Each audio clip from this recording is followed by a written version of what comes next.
ਸਾਡੇ YouTube channel ਤੇ ਆਪ ਸਭ ਦਾ ਸਵਾਗਤ ਹੈ ਜੀ। ਅੱਜ ਦੀ ਇਸ ਵੀਡੀਓ ਵਿੱਚ ਅਸੀਂ ਤੁਹਾਨੂੰ ਸੰਖੇਪ ਰਚਨਾ यानी ਪ੍ਰੈਸਿਸ ਲਿਖਣ ਬਾਰੇ ਭਰਪੂਰ ਜਾਣਕਾਰੀ ਦੇਵਾਂਗੇ। परंतु वीडियो शुरू करने तो पहला आप सबको गुजारिश है कि जेकर तुसी अजे तक साडे चैनल को सबसक्राइब नहीं किया तो इसको सबसक्राइब कर लो ताकि हरेक आने वाली वीडियो का नोटिफिकेशन आप जी को समय सिर मिल जाया करे। जिवें कि तुहानूं पता ही होवेगा कि ਵੱਖ-ਵੱਖ ਕੰਪੀਟੀਟਿਵ ਟੈਸਟਾਂ ਦੇ ਵਿੱਚ ਪ੍ਰੈਸੀ ਰਾਈਟਿੰਗ ਵੀ ਕਹੀ ਜਾਂਦੀ ਹੈ, ਪ੍ਰੈਸੀ ਰਾਈਟ ਕਰਨ ਵਾਸਤੇ ਵੀ ਕਿਹਾ ਜਾਂਦਾ ਹੈ। ਤੇ ਇਹ ਕਈ ਕਲਾਸਾਂ ਜਿਵੇਂ ਕਿ ਕਈ ਬੋਰਡਾਂ ਵਿੱਚ +2 ਲੈਵਲ ਦੇ ਉੱਤੇ ਵੀ ਪ੍ਰੈਸੀ ਰਾਈਟਿੰਗ ਹੁੰਦੀ ਹੈ। ਇਸ ਕਰਕੇ precis writing is a very important topic. ਇਸ ਨੂੰ ਲਿਖਣ ਦੀ ਟੈਕਨੀਕ ਜਾਣਨੀ ਬਹੁਤ ਜ਼ਰੂਰੀ ਹੈ, क्योंकि जेकर सानू इहदे रूल्स बारे पता ना होवे या इसकी टैक्नीक के बारे पता ना होवे ते असीं कई गलतियां कर बैठते हाँ जिसके कि मार्क्स बहुत डिडक्शन किए जाते हैं, कट्टे जाते हैं।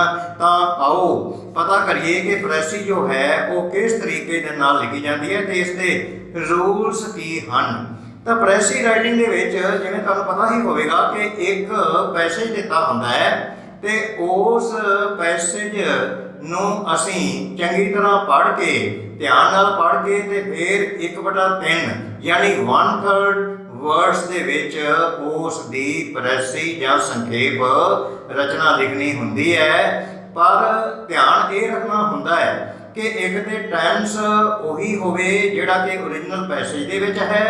सैकेंडली जो आइडियाज़ दिते गए हैं उस पैसेज दे विच उस तो दूर ना जाया जाए, बल्कि आइडिया जो है वो सेम रहना चाहिए है।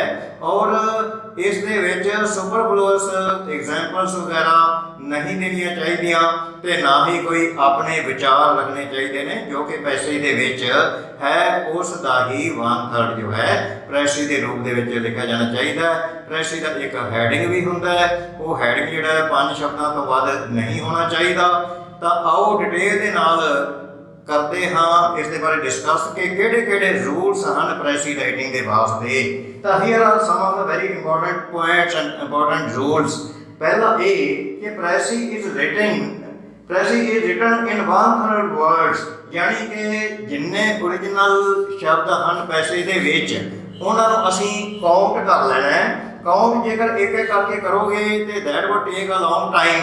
ਉਹਦੇ ਵਾਸਤੇ ਇਹ ਹੈ ਕਿ ਇਹ ਲਾਈਨਸ ਗਿਣ ਕੇ ਤੇ ਇੱਕ ਲਾਈਨ ਦੇ ਵਿੱਚ ਤੁਸੀਂ ਨੰਬਰ ਆਫ ਵਰਡਸ ਕਾਊਂਟ ਕਰ ਲਓ ਜਾਂ ਫਿਰ 2 ਲਾਈਨਾਂ ਜਿਹੜੀਆਂ ਕਾਊਂਟ ਕਰਕੇ ਉਹਦੀ ਐਵਰੇਜ ਕੱਢ ਕੇ ਤੇ ਇਹ ਪਤਾ ਲਗਾ ਲਓ ਕਿ ਕਿੰਨੇ ਵਰਡ ਅਪਰੋਕਸੀਮੇਟਲੀ ਇੱਕ ਲਾਈਨ ਦੇ ਵਿੱਚ ਹਨ। ਤੇ ਫਿਰ ਜਿੰਨੀਆਂ ਲਾਈਨਾਂ ਨੇ ਉਹਦੇ ਨਾਲ ਮਲਟੀਪਲਾਈ ਕਰਕੇ ਤੇ ਪਤਾ ਲਗਾ ਲਓ ਕਿ ਕਿੰਨੇ वर्ड्स हैं ओरिजिनल पैसेज के विच। हुण उसनूं 3 ते डिवाइड कर लो जिन्ने वर्ड्स ने ते उन्नी तुहाडी रिक्वायरमेंट है प्रैसिस दे विच। फिर दूसरा इसका नियम है या पॉइंट है इसका it should be written in same tense as in the original passage. तो जो ओरिजिनल पैसेज सी जिहड़े टेंस दे विच उसनूं लिखा गया, जेकर उसनूं प्रेजेंट इंडेफिनिट टेंस में लिखा गया है तो मैंडेटरी है कि तुहानूं भी वो प्रेजेंट इंडेफिनिट टेंस दे विच ही लिखना चाहिए है। तो जेकर पास्ट टेंस विच है तो फिर पास्ट जिहड़ा भी टेंस है व्हाटसएवर इट इज। नेक्स्ट है all sentences should lead to a single idea कि जिन्ने सेंटेंसेस तुसी प्रैसी दे विच लिखोगे उस दे विच आइडिया की कोहेरेंट होनी चाहिए है, मतलब कि यह बुंदिया होया इको सेम आइडिया शो होना चाहिए है जिहड़ा कि इहदे विच दिता होया सी यानी कि ओरिजिनल पैसेज दे विच। नेक्स्ट है it should be written in 3rd person. आपां उसनूं जिहड़ा फर्स्ट या सैकेंड पर्सन च नहीं लिखना, 3rd पर्सन च लिखना है। 3rd पर्सन की है तुहानूं पता होएगा कि फर्स्ट पर्सन वो हुंदा जिहड़ा नरेटर हुंदा, जिहड़ा कि गलबात कर रहा है, जिहड़ा कि ऑडियंस नूं मुखातब है, वो फर्स्ट पर्सन हुंदा यानी कि बोलण वाला स्पीकर। सैकेंड पर्सन कौन हुंदा जिस दे नाल कि आपां गल कर रहे हां यानी कि ऑडियंस। ते 3rd पर्सन कौन हुंदा जिस दे बारे गलबात की जा रही है, जिवें कि ही शी दे इट एटसेट्रा उन्हां दे बारे वो जो है वो 3rd पर्सन है। इस करके ख्याल रखना है कि it should be written in 3rd person. असीं ऐ नहीं लिखण बैठ जाना कि वी या आए, ठीक है जी। ਨੈਕਸਟ ਹੈ make a rough draft first. ਪਹਿਲਾਂ ਜਦੋਂ ਤੁਸੀਂ ਪ੍ਰੈਸੀ ਲਿਖੋਗੇ ਉਹਦਾ ਰਫ ਡਰਾਫਟ ਲਿਖ ਲਓ ਤਾਂ ਕਿ ਨੰਬਰ ਆਫ ਵਰਡਸ ਜਿਹੜੇ ਤੁਹਾਡੇ ਕੰਟਰੋਲ ਦੇ ਵਿੱਚ ਹੋਣ। ਜੇਕਰ ਕੁਝ ਸੁਪਰਫਲੂਅਸ ਵਰਡਸ ਨੇ ਤਾਂ ਉਹਨੂੰ ਕੱਟਿਆ ਜਾ ਸਕਦਾ ਹੈ, ਤੇ ਜੇਕਰ ਘੱਟ ਨੇ ਤੇ ਕੁਝ ਹੋਰ ਲਿਖੇ ਜਾ ਸਕਦੇ ਨੇ। ਨੈਕਸਟ ਹੈ make do not give any examples ਔਰ ਕੋਟੇਸ਼ਨਸ। ਇਹਦੇ ਵਿੱਚ ਕੋਈ ਉਦਾਹਰਨਾਂ ਦੇਣ ਨਹੀਂ ਬੈਠ ਜਾਣਾ। ਜੇਕਰ ਤੁਸੀਂ ਇੱਕ ਵੀ ਉਦਾਹਰਨ ਕੋਟ ਕਰਨ ਲੱਗੇ ਤੇ ਉਸ ਦੇ ਨਾਲ ਕਾਫੀ ਸਾਰੇ ਵਰਡਸ ਤੁਹਾਡੇ ਕੰਜ਼ਿਊਮ ਹੋ ਜਾਣਗੇ, ਤੇ ਇਹ ਵੈਸੇ ਵੀ awkward ਲੱਗਦਾ ਤੇ ਵੈਸੇ ਅਲਾਉਡ ਵੀ ਨਹੀਂ ਹੈ। ਇਸ ਕਰਕੇ ਕੋਈ ਐਗਜ਼ਾਮਪਲ ਨਹੀਂ ਦੇਣੀਆਂ, ਕੋਈ ਕੋਟੇਸ਼ਨ ਉਸ ਦੇ ਵਿੱਚ ਕੋਟ ਨਹੀਂ ਕਰਨੀ। ਕੋਟੇਸ਼ਨ ਹੁੰਦੀ ਹੈ ਕਿਸੇ ਦੇ ਦੁਆਰਾ ਕਹੇ ਹੋਏ ਕੁਝ ਸ਼ਬਦ ਹੂਬਹੂ ਜਿਹੜੇ ਆਪਾਂ ਲਿਖਦੇ ਹਾਂ। ਨੈਕਸਟ ਹੈ do not use direct speech. ਤਾਂ ਹੁਣ ਸਪੀਚ ਦੋ ਤਰ੍ਹਾਂ ਦੀ ਹੁੰਦੀ ਹੈ, ਇੱਕ ਹੁੰਦੀ ਹੈ ਡਾਇਰੈਕਟ ਸਪੀਚ, ਇੱਕ ਹੁੰਦੀ ਇਨਡਾਇਰੈਕਟ ਸਪੀਚ। ਤਾਂ ਡਾਇਰੈਕਟ ਸਪੀਚ ਇਨਵਰਟਡ ਕੋਮਿਆਂ ਦੇ ਵਿੱਚ ਜਿਹੜਾ ਆਪਾਂ ਪੁੱਟ ਕਰਦੇ ਆ ਲਿਖਦੇ ਆ ਉਸ ਤੋਂ ਅਵੋਇਡ ਕਰਨਾ, ਉਹ ਨਹੀਂ ਲਿਖਣੇ। ਫਿਰ ਹੈ ਚੂਜ਼ ਅ ਸੁਟੇਬਲ ਟਾਈਟਲ ਨਾਟ ਮੋਰ ਦੈਨ 5 ਵਰਡਸ। ਤਾਂ ਜਿਹੜਾ ਇਹਦਾ ਟਾਈਟਲ ਲਿਖਿਆ ਜਾਏਗਾ ਉਸ ਦੇ 5 ਤੋਂ ਵੱਧ ਸ਼ਬਦ ਨਾ ਹੋਣ, ਐਕਸੀਡ ਨਾ ਕਰਨ। ਹਾਂ, ਜੇਕਰ ਕੋਈ ਤੁਸੀਂ ਪਰਵਰਬ ਉਸ ਦਾ ਹੈਡਿੰਗ ਕੱਢ ਲਿਓ ਨਾ, ਜਿਵੇਂ ਕਿ all that glitters is not gold, ਤਾਂ ਉਹ ਜੇਕਰ ਕੋਈ ਐਸਾ ਪਰਵਰਬ ਦੇ ਰੂਪ ਦੇ ਵਿੱਚ ਹੈਡਿੰਗ ਤੁਸੀਂ ਨਿਕਾਲ ਰਹੇ ਹੋ ਤੇ ਉਸ ਦੇ ਵਿੱਚ ਐਕਸੈਪਸ਼ਨ ਹੁੰਦੀ ਹੈ ਕਿ 6 ਤੋਂ ਵੱਧ ਵਰਡਸ ਵੀ 5 ਤੋਂ ਵੱਧ ਵਰਡਸ ਵੀ ਹੋ ਜਾਣ, ਦੈਟ ਹਾਰਡਲੀ ਮੈਟਰ। ਪਰੰਤੂ ਅਦਰਵਾਈਜ਼ 5 ਵਰਡਸ ਤੋਂ ਜ਼ਿਆਦਾ ਟਾਈਟਲ ਨਹੀਂ ਬਣਾਉਣਾ ਚਾਹੀਦਾ। ਨੈਕਸਟ 9 ਨੰਬਰ ਹੈ ਕਿ precis should be written in your own words. ਚੰਗਾ ਇਹ ਹੋਏਗਾ ਕਿ ਤੁਸੀਂ ਆਪਣੇ ਸ਼ਬਦਾਂ ਦੇ ਵਿੱਚ ਪ੍ਰੈਸੀ ਲਿਖੋ ਜੋ ਇਹਦੇ ਵਿੱਚ ਕੰਟੈਂਟਸ ਨੇ। ਓਰੀਜਨਲ ਪ੍ਰੈਸੀ ਦੇ ਵਿੱਚ ਉਸ ਨੂੰ ਗ੍ਰਾਸਪ ਕਰਕੇ ਅੰਡਰਸਟੈਂਡ ਕਰਕੇ ਤੇ ਸੇਮ ਆਈਡੀਆ ਰੱਖਦੇ ਹੋਏ ਆਪਣੇ ਸ਼ਬਦ ਦੇ ਵਿੱਚ ਆਪਣੇ ਸ਼ਬਦਾਂ ਦੇ ਵਿੱਚ ਇਸ ਨੂੰ ਲਿਖੋ। ਪਰੰਤੂ ਇੱਕ ਹੋਰ ਗੱਲ ਵੀ ਇਹਦੇ ਨਾਲ ਯਾਦ ਰੱਖੀ ਜਾ ਸਕਦੀ ਹੈ ਕਿ ਸਿੰਨਿਮਸ from the original passage may be used in the passages। ਸਿੰਨਿਮ ਕਿਹੜੇ ਹੁੰਦੇ ਨੇ? ਸਮਾਨ ਭਾਵੀ ਸ਼ਬਦ। ਸਮਾਨ ਭਾਵੀ ਸ਼ਬਦ ਮਤਲਬ ਕਿ ਇੱਕ ਸ਼ਬਦ ਹੈ ਉਸ ਦੇ ਕਈ ਅੱਗੇ ਸ਼ਬਦ ਹੁੰਦੇ ਨੇ ਜਿਨ੍ਹਾਂ ਦਾ ਕਿ ਮੀਨਿੰਗ ਸੇਮ ਹੁੰਦਾ। ਸਿੰਨਿਮ ਇਹਨਾਂ ਨੂੰ ਆਪਾਂ ਕਹਿੰਦੇ ਹਾਂ, ਕਈ ਸਿਨੋਨਿਮਸ ਵਰਡਸ ਵੀ ਕਹਿ ਦਿੰਦੇ ਨੇ। ਤਾਂ ਇਹ ਜਿਹੜੇ ਸਿੰਨਿਮ ਨੇ ਓਰੀਜਨਲ ਪੈਸੇਜ ਦੇ ਵਿੱਚ ਜੋ ਤੁਹਾਨੂੰ ਅਵੇਲੇਬਲ ਨੇ ਉਸ ਦੇ ਜੋ ਸਮਾਨ ਭਾਵੀ ਸ਼ਬਦ ਨੇ ਉਹ ਤੁਸੀਂ ਯੂਜ਼ ਕਰ ਸਕਦੇ ਹੋ। ਤੇ ਹੁਣ ਆਓ ਸ਼ੁਰੂ ਕਰਦੇ ਹਾਂ ਇੱਕ ਪੈਸੇਜ ਆਪਾਂ ਲੈ ਕੇ। ਪਹਿਲਾਂ ਇਸ ਦੀ ਟ੍ਰਾਂਸਲੇਸ਼ਨ ਸਮਝਦੇ ਹਾਂ, ਪੰਜਾਬੀ ਸਮਝਦੇ ਹਾਂ ਕਿ ਕੀ ਹੈ, ਉਸ ਤੋਂ ਬਾਅਦ ਅਸੀਂ ਪ੍ਰੈਸੀ ਲਿਖਾਂਗੇ। ਤਾਂ ਇਹ ਹੈ ਪੈਸੇਜ ਜਿਹੜਾ ਦਿੱਤਾ ਹੋਇਆ, ਜਿਹੜਾ ਕਿ ਅਸੀਂ ਚੂਜ਼ ਕੀਤਾ ਹੈ ਉਹ ਹੈ, ਇਹਦੀ ਆਪਾਂ ਸਮਝੀਏ ਗ੍ਰਾਸਪ ਕਰੀਏ ਕਿ ਇਸ ਦਾ ਮੀਨਿੰਗ ਕੀ ਹੈ। ਲਿਖਿਆ ਹੈ books are by far the most lasting product of human efforts. Efforts ਹੁੰਦੀਆਂ ਨੇ ਕੋਸ਼ਾਂ, ਕਿ ਮਨੁੱਖੀ ਕੋਸ਼ਾਂ ਦੀਆਂ ਜੋ ਕਿਤਾਬਾਂ ਹਨ ਉਹ ਇੱਕ ਐਸਾ ਪ੍ਰੋਡਕਟ ਹੈ ਜਿਹੜਾ ਕਿ ਲੰਬੇ ਸਮੇਂ ਵਾਸਤੇ ਚੱਲਦਾ ਹੈ। ਯਾਨੀ ਕਿ ਮਨੁੱਖ ਦੁਆਰਾ ਕੀਤੀਆਂ ਜਾਣ ਵਾਲੀਆਂ ਕੋਸ਼ਿਸ਼ਾਂ ਦਾ ਇੱਕ ਐਸਾ ਪ੍ਰੋਡਕਟ ਹੈ ਜੋ ਕਿ ਲੰਬੇ ਸਮੇਂ ਵਾਸਤੇ ਚੱਲਦਾ ਰਹਿੰਦਾ ਹੈ, ਜੀਵਤ ਰਹਿੰਦਾ ਹੈ। Temples crumble into ruin. ਹੋ ਸਕਦਾ ਹੈ ਕਿ ਮੰਦਰ ਢਹਿ ਢੇਰੀ ਹੋ ਕੇ ਖੰਡਰ ਬਣ ਜਾਣ, ਰੂਇਨ ਬਣ ਜਾਣ। Pictures and statues decay. ਤਸਵੀਰਾਂ ਤੇ ਬੁੱਤ ਡਿਕੇ ਹੋ ਜਾਂਦੇ ਹਨ, ਖਤਮ ਹੋ ਜਾਂਦੇ ਹਨ। But books survive. ਪਰੰਤੂ ਕਿਤਾਬਾਂ ਜੀਵਤ ਰਹਿੰਦੀਆਂ ਹਨ। ਕਹਿਣ ਦਾ ਭਾਵ ਹੈ ਕਿ ਕਿਤਾਬਾਂ ਜੋ ਹਨ ਐਵਰ ਲਾਸਟਿੰਗ ਹੁੰਦੀਆਂ ਨੇ, ਉਹ ਜੀਵਤ ਰਹਿੰਦੀਆਂ ਹਨ। ਬਾਕੀ ਦੇ ਮੋਨੂਮੈਂਟਸ ਜਿਹੜੇ ਨੇ ਉਹ ਖਤਮ ਹੋ ਸਕਦੇ ਨੇ। ਕਹਿੰਦਾ time is of no account with great thoughts which are as fresh today as when they first passed through their author's mind ages ago। ਕਹਿੰਦਾ time is of no account। ਇਹਦੇ ਵਾਸਤੇ ਯਾਨੀ ਕਿ ਕਿਤਾਬਾਂ ਦੇ ਵਾਸਤੇ ਕਹਿੰਦੇ ਸਮੇਂ ਦੀ ਕੋਈ ਪਾਬੰਦੀ ਨਹੀਂ ਹੈ, ਸਮੇਂ ਦਾ ਕੋਈ ਮਹੱਤਵ ਨਹੀਂ ਹੈ। with great thoughts ਉਹਨਾਂ ਵਿਚਾਰਾਂ ਦੇ ਵਾਸਤੇ, ਕਿਹੜੇ ਵਿਚਾਰ? which are as fresh, ਜਿਹੜੇ ਅੱਜ ਵੀ ਉਨੇ ਹੀ ਤਰੋਤਾਜ਼ਾ ਹਨ। ਟੂਡੇ ਅੱਜ ਵੀ ਉਨੇ ਹੀ ਤਰੋਤਾਜ਼ਾ ਹਨ। as ਜਿੰਨੇ ਕੇ ਸਨ when they first passed through their author's mind ages ago, ਜਿਹੜੇ ਵਿਚਾਰ ਕੇ ਉਹਨਾਂ ਦੇ ਲਿਖਾਰੀਆਂ ਦੇ ਮਨ ਦੇ ਵਿੱਚ ਕਈ ਸਦੀਆਂ ਪਹਿਲਾਂ ਪੈਦਾ ਹੋਏ ਸਨ।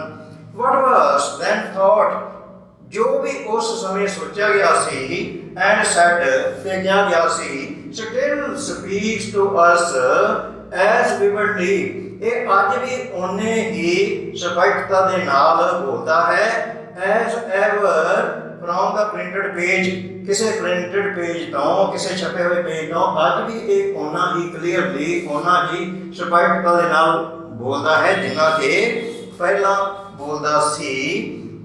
The only effect of time has been to wipe out the bad product। ਇਸ ਦੇ ਵਿੱਚ ਇੱਕ ਚੀਜ਼ ਲਿਖੀ ਹੈ ਕਿ ਜਿਹੜਾ ਅਸਰ ਪਿਆ ਸਮੇਂ ਦਾ, ਉਹ ਅਸਰ ਪਿਆ ਹੈ ਉਹ ਕਿਸ ਚੀਜ਼ ਦੇ ਉੱਤੇ? The only effect of time has been to wipe out the bad products, ਕਿ ਜਿਹੜੇ ਮਾੜੇ ਪ੍ਰੋਡਕਟਸ ਜਾਨੀ ਕਿ ਜਿਹੜੀਆਂ ਕਿਤਾਬਾਂ ਮਾੜੀਆਂ ਸਨ, ਜਿਨ੍ਹਾਂ ਦੇ ਵਿਚਾਰ ਅੱਛੇ ਨਹੀਂ ਸਨ ਮਨੁੱਖਤਾ ਦੇ ਵਾਸਤੇ, ਉਹ ਜਿਹੜੇ ਵਾਈਪ ਆਊਟ ਹੋ ਗਏ ਨੇ, ਖਤਮ ਹੋ ਗਏ ਨੇ। ਕਿਉਂ ਕਹਿੰਦਾ? ਫੋਰ, ਕਿਉਂਕਿ nothing in literature can long survive but what is really good, ਕਿਉਂਕਿ ਲਿਟਰੇਚਰ ਦੇ ਵਿੱਚ ਜੋ ਵਧੀਆ ਹੈ ਉਹ ਹੀ ਸਰਵਾਈਵ ਕਰੇਗਾ, ਬਾਕੀ ਨਹੀਂ ਕਰੇਗਾ। ਲਿਟਰੇਚਰ ਦੇ ਵਿੱਚ ਜੋ ਅੱਛਾ ਹੈ ਉਹੀ ਸਰਵਾਈਵ ਕਰੇਗਾ, ਉਹੀ ਜਿੰਦਾ ਰਹੇਗਾ, ਬਾਕੀ ਨਹੀਂ ਕਰੇਗਾ। ਕਹਿੰਦੇ ਬੁੱਕਸ ਇੰਟਰੋਡਿਊਸ ਅਸ ਇਨਟੂ ਦਾ ਬੈਸਟ ਸੁਸਾਇਟੀ, ਜੋ ਕਿਤਾਬਾਂ ਹਨ ਸਾਨੂੰ ਬਹੁਤ ਵਧੀਆ ਸਮਾਜ ਦੇ ਨਾਲ ਜਾਣ ਪਛਾਣ ਕਰਾਉਂਦੀਆਂ ਹਨ। ਦੇ bring us into the presence of the greatest minds, ਉਹ ਸਾਨੂੰ ਮਹਾਨਤਮ ਦਿਮਾਗਾਂ ਦੀ ਹੋਂਦ ਦਰਸਾਉਂਦੀਆਂ ਹਨ। ਦੈਟ ਹੈਵ ਲਿਵਡ, ਜਿਹੜੇ ਕਿ ਬਹੁਤ ਲੰਬਾ ਸਮਾਂ ਪਹਿਲਾਂ ਰਹਿੰਦੇ ਸਨ, ਭਾਵ ਕੀ ਹੈ ਕਿ ਬੀਤੇ ਸਮੇਂ ਦੇ ਵਿੱਚ ਜੋ ਰਹਿੰਦੇ ਸਨ। ਵੈਨ ਵੀ ਟੀਅਰ ਵਾਟ ਦੇ ਸੈਡ, ਜਦੋਂ ਅਸੀਂ ਇਹਦੀ ਛਾਣਬੀਨ ਕਰਦੇ ਹਾਂ, ਟੀਅਰ ਕਰਦੇ ਹਾਂ, ਐਨਾਲਾਈਜ਼ ਕਰਦੇ ਹਾਂ ਕਿ ਉਹਨਾਂ ਨੇ ਕੀ ਕਿਹਾ, ਕਿਹਨਾਂ ਨੇ? ਜਿਹੜੇ ਕਿ ਬਹੁਤ ਪੁਰਾਣੇ ਸਮੇਂ ਦੇ ਵਿੱਚ ਆਥਰ ਜਿਉਂਦੇ ਸਨ। ਵੀ ਸੀ them as if they were really alive, ਤਾਂ ਅਸੀਂ ਇਹ ਦੇਖਦੇ ਹਾਂ, ਸਾਨੂੰ ਇਸ ਤਰ੍ਹਾਂ ਲੱਗਦਾ ਹੈ ਜਿਵੇਂ ਕਿ ਅੱਜ ਵੀ ਉਹ ਜਿਉਂਦੇ ਹੋਣ। we sympathize with them, ਅਸੀਂ ਉਹਨਾਂ ਦੇ ਨਾਲ ਹਮਦਰਦੀ ਪ੍ਰਗਟ ਵੀ ਕਰਦੇ ਹਾਂ। enjoy with them, ਉਹਨਾਂ ਦੇ ਨਾਲ ਆਨੰਦ ਵੀ ਮਾਣਦੇ ਹਾਂ। grieve with them, ਉਹਨਾਂ ਨਾਲ ਦੁੱਖ ਸੁੱਖ ਵੀ ਸਾਂਝਾ ਕਰਦੇ ਹਾਂ। their experience becomes ours, ਉਹਨਾਂ ਦਾ ਜੋ ਤਜਰਬਾ ਹੈ ਉਹ ਸਾਡਾ ਆਪਣਾ ਤਜਰਬਾ ਬਣ ਕੇ ਰਹਿ ਜਾਂਦਾ ਹੈ, ਸਾਡਾ ਆਪਣਾ ਤਜਰਬਾ ਬਣ ਜਾਂਦਾ ਹੈ। ਕਿਹਨਾਂ ਦਾ? ਉਹਨਾਂ ਲਿਖਾਰੀਆਂ ਦਾ, ਮਹਾਨ ਮਾਈਂਡਸ ਦਾ, ਮਹਾਨ ਆਥਰਸ ਦਾ। ਐਂਡ ਵੀ ਫੀਲ, ਤੇ ਅਸੀਂ ਇਸ ਤਰ੍ਹਾਂ ਮਹਿਸੂਸ ਕਰਦੇ ਹਾਂ ਐਸ ਇਫ ਵੀ ਵਰ ਐਕਟਰਸ, ਜਿਵੇਂ ਕਿ ਅਸੀਂ ਐਕਟਰ ਹੋਈਏ, ਜਿਵੇਂ ਕਿ ਅਸੀਂ ਪਾਤਰ ਹੋਈਏ। ਐਕਟਰ ਵਿਦ ਦੈਮ, ਉਹਨਾਂ ਦੇ ਨਾਲ।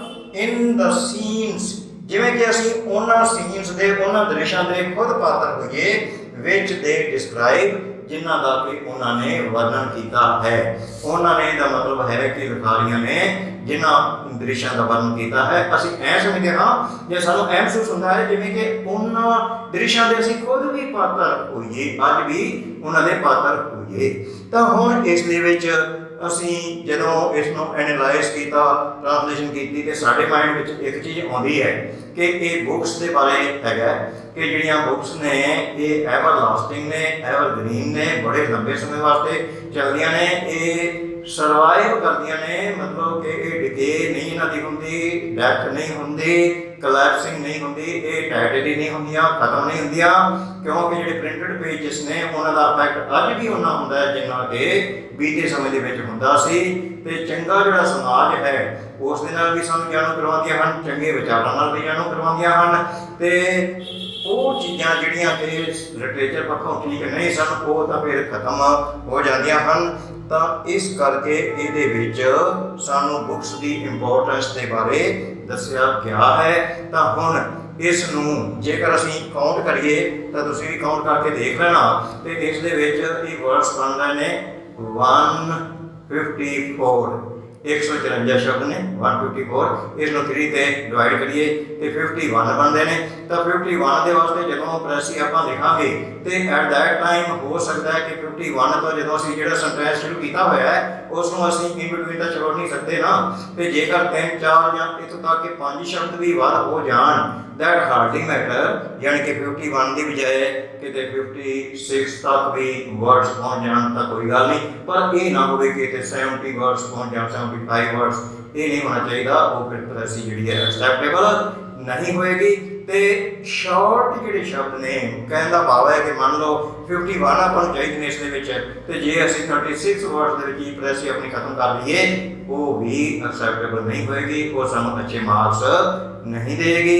ਇਸ ਕਰਕੇ ਇਹਨਾਂ ਚੀਜ਼ਾਂ ਦਾ ਖਿਆਲ ਰੱਖਣਾ ਹੈ, ਹੈਡਿੰਗ ਪ੍ਰੋਪਰ ਨਿਕਾਲਣਾ ਹੈ। ਤਾਂ ਹੁਣ ਆਓ ਇਸ ਦੀ ਪ੍ਰੈਸ ਲਿਖਦੇ ਹਾਂ ਤੇ ਇਸ ਦਾ ਹੈਡਿੰਗ ਦੀ ਤਲਾਸ਼ ਕਰਦੇ ਹਾਂ ਕਿ ਵਿਚ ਆਰ ਦਾ ਸੂਟੇਬਲ ਹੈਡਿੰਗ। ਹੈਡਿੰਗ ਫਿਰ ਜ਼ਰੂਰੀ ਨਹੀਂ ਹੈ ਕਿ ਇੱਕ ਹੀ ਹੋਵੇ, ਉਹ ਫਿਕਸਡ ਹੋਵੇ, ਨਹੀਂ, ਜੋ ਕਿ ਡਿਫਰੈਂਟ ਕੈਂਡੀਡੇਟਸ ਦੇ ਮਾਈਂਡ ਦੇ ਵਿੱਚ ਆਉਂਦਾ ਹੈ ਉਹ ਡਿਫਰੈਂਟ ਹੈਡਿੰਗ ਨਿਕਾਲਣਗੇ।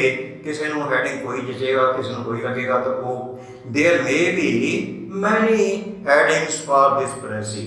ਤਾਂ ਆਓ ਹੁਣ ਜਾਣਦੇ ਹਾਂ ਕਿ ਇਸ ਦੀ ਪ੍ਰੈਸੀ ਕਿਵੇਂ ਲਿਖੀ ਜਾਵੇ। ਤਾਂ ਓਰੀਜਨਲ ਪੈਸੇਜ ਨੂੰ ਅੱਛੀ ਤਰ੍ਹਾਂ ਨਾਲ ਸਮਝਣ ਤੋਂ ਬਾਅਦ ਅਸੀਂ ਪ੍ਰੈਸੀ ਲਿਖਣੀ ਹੈ। ਤੇ ਪ੍ਰੈਸੀ ਅਸੀਂ ਕਿਸ ਤਰ੍ਹਾਂ ਸ਼ੁਰੂ ਕਰਾਂਗੇ, ਕਿਉਂਕਿ ਤੁਹਾਨੂੰ ਪਤਾ ਹੈ ਕਿ ਇਹ ਪ੍ਰੈਜ਼ੈਂਟ ਇੰਡੈਫਿਨਿਟ ਟੈਂਸ ਵਿੱਚ ਸੀ ਤੇ ਆਪਾਂ ਵੀ ਉਸ ਤਰ੍ਹਾਂ ਹੀ ਸ਼ੁਰੂ ਕਰਾਂਗੇ। ਇਸੇ ਟੈਂਸ ਦੇ ਵਿੱਚ ਲਿਖਿਆ ਹੈ books survive for a long time, ਕਿਤਾਬਾਂ ਲੰਬੇ ਸਮੇਂ ਤੱਕ ਜੀਵਤ ਰਹਿੰਦੀਆਂ ਹਨ। ਪ੍ਰੈਜ਼ੈਂਟ ਇੰਡੈਫਿਨਿਟ ਟੈਂਸ ਵਿੱਚ ਸ਼ੁਰੂ ਕੀਤੀ ਗਈ ਹੈ ਗੱਲ। Books survive for a long time, ਕਿਤਾਬਾਂ ਲੰਬੇ ਸਮੇਂ ਤੱਕ ਜੀਵਤ ਰਹਿੰਦੀਆਂ ਹਨ। The human made monuments may collapse with the passage of time, ਸਮੇਂ ਦੇ ਲੰਘਣ ਦੇ ਨਾਲ ਹੋ ਸਕਦਾ ਹੈ ਕਿ ਮਨੁੱਖ ਦੁਆਰਾ ਬਣਾਈਆਂ ਹੋਈਆਂ ਮਹਾਨ ਬਿਲਡਿੰਗਾਂ ਢਹਿ ਢੇਰੀ ਹੋ ਜਾਣ। But books remain alive for ever, ਪਰੰਤੂ ਕਿਤਾਬਾਂ ਹਮੇਸ਼ਾ ਵਾਸਤੇ ਜਿਉਂਦੀਆਂ ਰਹਿੰਦੀਆਂ ਹਨ। ਭਾਵ ਕੀ ਹੈ ਕਿ ਲੰਬੇ ਸਮੇਂ ਵਾਸਤੇ ਇਹ ਜਿਉਂਦੀਆਂ ਰਹਿੰਦੀਆਂ ਹਨ। The ideas given by great men of past are fresh even today, ਕਿ ਉਹ ਵਿਚਾਰ ਜਿਹੜੇ ਕਿ ਮਹਾਨ ਆਦਮੀਆਂ ਦੁਆਰਾ ਬੀਤੇ ਸਮੇਂ ਦੇ ਵਿੱਚ ਦਿੱਤੇ ਗਏ ਸਨ ਉਹ ਅੱਜ ਵੀ ਤਰੋ ਤਾਜ਼ਾ ਹਨ, ਅੱਜ ਵੀ ਉਨੇ ਹੀ ਤਾਜ਼ੇ ਹਨ ਜਿੰਨੇ ਕਿ ਪਹਿਲਾਂ ਹੋਇਆ ਕਰਦੇ ਸਨ। Are fresh even today, one feels close contact with the thoughts of great authors, ਮਹਾਨ ਆਦਮੀਆਂ ਦੇ ਵਿਚਾਰਾਂ ਦੇ ਨਾਲ ਕੋਈ ਵੀ ਆਦਮੀ ਆਪਣੇ ਆਪ ਨੂੰ ਜੁੜਿਆ ਹੋਇਆ, ਕਲੋਜ਼ ਕੰਟੈਕਟ ਦੇ ਵਿੱਚ, ਬਹੁਤ ਸੰਪਰਕ ਦੇ ਵਿੱਚ ਜੁੜਿਆ ਹੋਇਆ ਮਹਿਸੂਸ ਕਰਦਾ ਹੈ। ਕਿਉਂ? Thoughts of great ਆਥਰਸ of the past, ਬੀਤੇ ਸਮੇਂ ਵਿੱਚ ਜੋ ਰਹਿੰਦੇ ਸਨ। ਹੂ ਰੋਟ ਰਿਮਾਰਕੇਬਲ ਬੁੱਕਸ, ਜਿਨ੍ਹਾਂ ਨੇ ਕਿ ਬਹੁਤ ਹੀ ਮਹਾਨਤਮ, ਬਹੁਤ ਹੀ ਵੰਡਰਫੁਲ ਕਿਤਾਬਾਂ ਲਿਖੀਆਂ, ਬਹੁਤ ਹੀ ਮਾਰਕੇ ਦੀਆਂ ਕਿਤਾਬਾਂ ਲਿਖੀਆਂ ਸਨ। ਤਾਂ ਹੁਣ ਇਹ ਜਿਹੜੇ ਸ਼ਬਦ ਹੈਗੇ ਨੇ ਇਸ ਦੇ ਵਿੱਚ ਪ੍ਰੈਸਿਸ ਦੇ ਵਿੱਚ ਇਹ 54 ਨੇ, ਔਰ ਜਿਵੇਂ ਕਿ ਆਪਾਂ ਪਹਿਲਾਂ ਵੀ ਗੱਲ ਕੀਤੀ ਕਿ number of words in the original passage 154 ਸਨ। ਉਹਦਾ ਜਦੋਂ ਅਸੀਂ 1/3 ਕਰਦੇ ਹਾਂ ਤੇ ਦੈਟ ਕਮਸ ਅਪ ਟੂ ਵੀ 51। ਤਾਂ 51 ਦੀ ਸਾਡੀ ਰਿਕੁਆਇਰਮੈਂਟ ਸੀ 51 ਦੀ, ਪਰ ਇਹਦੇ ਵਿੱਚ 54 ਹੋ ਗਏ ਨੇ। ਦੈਟ ਹਾਰਡਲੀ ਮੈਟਰ, 2-3 ਜਿਹੜੇ ਵਰਡਸ ਨੇ ਵੱਧ ਘੱਟ ਹੋ ਜਾਣ ਉਹਦੇ ਨਾਲ ਕੋਈ ਫਰਕ ਨਹੀਂ ਪੈਣ ਵਾਲਾ ਹੈ। ਤੇ ਇਸ ਤਰ੍ਹਾਂ ਕਰਕੇ ਇਹ ਜਿਹੜੀ ਪ੍ਰੈਸੀ ਹੈ ਲਿਖੀ ਜਾਂਦੀ ਹੈ। ਇੱਕ ਚੀਜ਼ ਹੋਰ ਕਿ ਜਿਵੇਂ ਇੱਥੇ ਹੁਣ ਹੂ ਰੋਟ ਇੱਥੇ ਸੈਕੰਡ ਫਾਰਮ ਵਰਤੀ ਗਈ ਹੈ, ਤੇ ਤੁਸੀਂ ਐ ਨਾ ਸੋਚਣਾ ਕਿ ਇਹਨੂੰ ਪਾਸਟ ਇੰਡੈਫਿਨਿਟ ਟੈਂਸ 'ਚ ਕਿਉਂ ਲਿਖਿਆ, ਇਹ ਸਮੇਂ ਦੀ ਲੋੜ ਸੀ ਇਸ ਨੂੰ ਤੇ ਆਪਾਂ ਲਿਖ ਸਕਦੇ ਹਾਂ। ਪਰੰਤੂ ਓਵਰਆਲ ਜੋ ਪੈਸੇਜ ਹੈ ਮਤਲਬ ਪ੍ਰੈਸੀ ਹੈ ਇਹ ਪ੍ਰੈਜ਼ੈਂਟ ਇੰਡੈਫਿਨਿਟ ਟੈਂਸ ਦੇ ਵਿੱਚ ਹੀ ਲਿਖੀ ਹੈ, ਉਸੇ ਟੈਂਸ ਵਿੱਚ ਹੀ ਜਿਸੇ ਟੈਂਸ ਦੇ ਵਿੱਚ ਕਿ ਓਰੀਜਨਲ ਪੈਸੇਜ ਸੀ। ਹੁਣ ਉਸ ਤੋਂ ਬਾਅਦ ਹੈਡਿੰਗ ਜੇ ਨਿਕਾਲਣਾ ਹੁੰਦਾ ਤਾਂ ਹੈਡਿੰਗ ਦੇ ਵਿੱਚ ਕਈ ਹੈਡਿੰਗ ਹੋ ਸਕਦੇ ਨੇ। ਜਿਹੜਾ ਵੀ ਕਿਸੇ ਕੈਂਡੀਡੇਟ ਦੇ ਮਾਈਂਡ ਦੇ ਵਿੱਚ ਜਸ ਜਾਂਦਾ ਹੈ ਕਿ ਇਹ ਸੂਟੇਬਲ ਹੈਡਿੰਗ ਹੈ ਉਹ ਨਿਕਾਲ ਸਕਦਾ ਹੈ। ਤੇ ਇਹ 5 ਸ਼ਬਦਾਂ ਤੋਂ ਵੱਧ ਨਾ ਹੋਵੇ ਤੇ ਚੰਗਾ ਹੈ। ਪਰੰਤੂ ਕਦੇ ਕਦੇ ਕਰਕੇ ਕੋਈ ਪ੍ਰਵਰਬ ਹੋਵੇ ਜਿਵੇਂ ਕਿ all that glitters is not gold, ਉਹਦੇ ਵਿੱਚ ਸ਼ਬਦਾਂ ਦੀ ਗਿਣਤੀ ਜ਼ਿਆਦਾ ਵੀ ਹੋ ਸਕਦੀ ਹੈ। ਪਰੰਤੂ ਜੇ ਵੈਸੇ ਆਪਾਂ ਹੈਡਿੰਗ ਲਿਖਣਾ ਹੈ ਤਾਂ ਦੈਟ ਸ਼ੁਡ ਨਾਟ ਐਕਸੀਡ 5 ਵਰਡਸ, 5 ਸ਼ਬਦਾਂ ਤੋਂ ਵੱਧ ਨਹੀਂ ਹੋਣਾ ਚਾਹੀਦਾ। ਘੱਟ ਹੋ ਜਾਣ ਕੋਈ ਗੱਲ ਨਹੀਂ। ਤਾਂ ਇਹਦੇ ਵਿੱਚ ਹੁਣ ਹੈਡਿੰਗ 3 ਨਿਕਾਲੇ ਗਏ ਨੇ। ਪਹਿਲਾ ਇੰਪੋਰਟੈਂਸ ਆਫ ਬੁੱਕਸ, ਕਿਤਾਬਾਂ ਦੀ ਇੰਪੋਰਟੈਂਸ, ਮਹੱਤਤਾ। ਤਾਂ ਇਹ ਹੈਡਿੰਗ ਚੱਲੇਗਾ, ਪਰੰਤੂ ਇਹ ਉਹਨਾਂ ਸੂਟੇਬਲ ਨਹੀਂ ਹੈ, ਮੋਸਟ ਸੂਟੇਬਲ ਹੈਡਿੰਗ ਨਹੀਂ ਹੈ। ਆ ਸੈਕਿੰਡ ਹੈਡਿੰਗ ਹੈ ਜਿਹੜਾ ਨਿਕਾਲਿਆ ਹੈ, good books are everlasting, ਕਿ ਜਿਹੜੀਆਂ ਅੱਛੀਆਂ ਕਿਤਾਬਾਂ ਹਨ ਉਹ ਹਮੇਸ਼ਾ ਜੀਵਤ ਰਹਿੰਦੀਆਂ ਹਨ, ਲੰਬੇ ਟਾਈਮ ਵਾਸਤੇ ਜੀਵਤ ਰਹਿੰਦੀਆਂ ਹਨ। This is the suitable heading for this very passage, ਇਸ ਪ੍ਰੈਸੀ ਦਾ। ਔਰ ਥਰਡ ਹੈ ਬੁੱਕਸ ਲਿਵ ਅ ਲੌਂਗ ਲਾਈਫ, ਕਿ ਕਿਤਾਬਾਂ ਬਹੁਤ ਲੰਬੀ ਜ਼ਿੰਦਗੀ ਬਤੀਤ ਕਰਦੀਆਂ ਹਨ। ਇਹ ਵੀ ਸੂਟੇਬਲ ਹੈਡਿੰਗ ਹੈ। ਤੇ ਇਹਨਾਂ ਦੇ ਵਿੱਚ ਇੱਕ ਚੀਜ਼ ਦਾ ਹੋਰ ਧਿਆਨ ਰੱਖਣਾ ਕਿ ਜਿਹੜਾ ਹੈਡਿੰਗ ਹੁੰਦਾ ਹੈ ਉਸ ਦਾ ਪਹਿਲਾ ਲੈਟਰ ਜਿਹੜਾ ਹੈਗਾ ਨਾ ਉਹ ਕੈਪੀਟਲ ਹੋਣਾ ਚਾਹੀਦਾ ਹੈ। ਜਿਵੇਂ ਕਿ ਇੰਪੋਰਟੈਂਸ ਹੈ ਤੇ ਆਈ ਸ਼ੁੱਡ ਬੀ ਕੈਪੀਟਲ, ऑफ है तो ओ कैपिटल होना चाहिए, बुक्स है तो बी कैपिटल आप पाना है। फिर similarly good books G capital, इतने बी कैपिटल, अ कैपिटल ते ई कैपिटल होना चाहिए। एवरलास्टिंग, एवरलास्टिंग कट्ठा शब्द है, ये अलग अलग नहीं है, मतलब जी सदा वास्ते। बुक्स लिव अलॉन्ग लाइफ, ये बी कैपिटल, एल कैपिटल, अ भी कैपिटल, ए भी कैपिटल होनी चाहिए है। लॉन्ग एल कैपिटल ते लाइफ 1 2 3 4 5, हाँ यस 5 वर्ड्स है। तो इस तरह करके पहला असीं प्रेसी लिखांगे, फिर हैडिंग लिखांगे, तो उस तो बाद मतलब एक लिखोगे तुसीं, हैडिंग एक ही निकालना, ज़्यादा हैडिंग नहीं निकालने की जरूरत, जिहड़ा तुसीं सुटेबल समझदे हो। फिर जेकर तुहाडे कोल टाइम होवे तो लिख सकते हो number of words in the original passage, कि जिहड़ा भी ओरिजिनल पैसेज सी ये किन्ने शब्द सन, जिवें कि अपने पैसेज में 154 वर्ड सन, आप लिख देता 154। तो जिहड़े पैसेज शब्द सी ये किन्ने ने, number of words in the passage ये 54 ने, भावें कि रिक्वायरमेंट 51 की सी, 3 वर्ड्स बाद आ गए, कोई गल नहीं है, दैट हार्डली मैटर्स। तो ये जेकर मैंडेटरी नहीं है, ये मैंडेटरी नॉट मैंडेटरी, बहुत जरूरी नहीं है, पर जेकर लिख दिते जान तो कोई हर्ज भी नहीं है।